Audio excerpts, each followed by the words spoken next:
Eu quero que vocês prestem atenção nesse vídeo.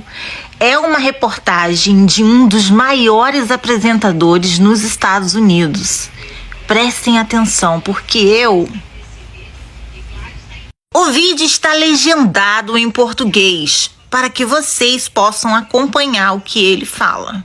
So the same administration that is constantly yammering on about the sanctity of democracy and free and fair elections has in fact been meddling in the elections of other countries, in this case specifically the elections of Brazil, for more than a year.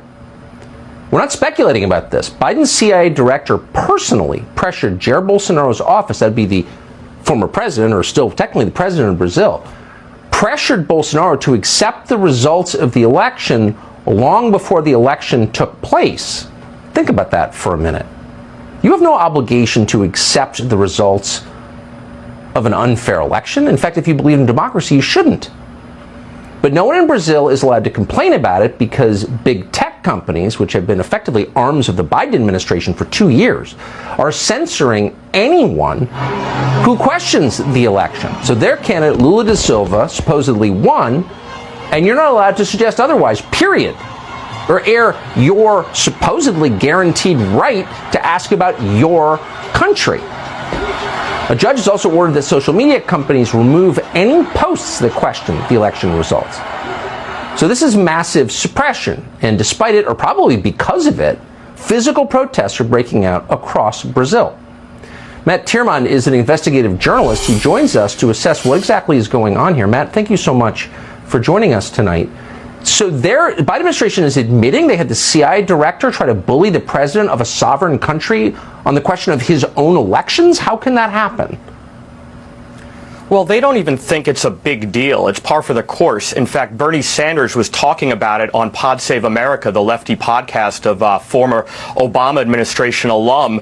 And it was like, okay, this is great. This is what we should be doing. We need to secure, quote unquote, democracy our way. Now, Bernie Sanders was somebody who was rallying for decades against the CIA involvement in Latin America in the 70s. But everything's about politics for these people. And in addition to the CIA director, now they're talking about sending Jake Sullivan down there, the national security advisor, to make sure the transition is orderly.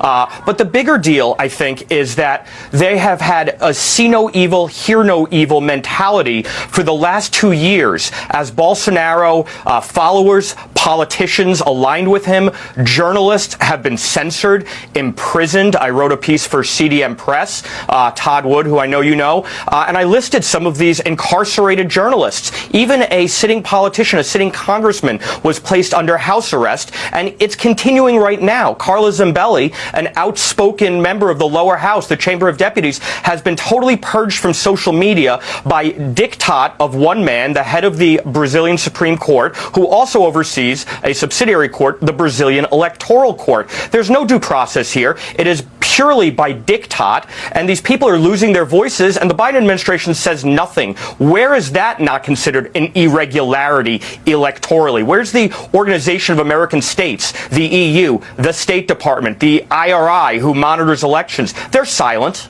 It's pretty obscene. If you don't have free speech, you don't have democracy. Free speech is a prerequisite for democracy. So when you shut down free speech, it's not a democracy by definition. And I wish, if you're not following the Bill of Rights, it's not a democracy. So period. Anyway, Matt Tierman, I appreciate your reporting on this very much. Coloquei também o print da matéria dos Estados Unidos, que está em inglês, e eu repassei para o português, para vocês entenderem. Uai, seu app de vídeos curtos.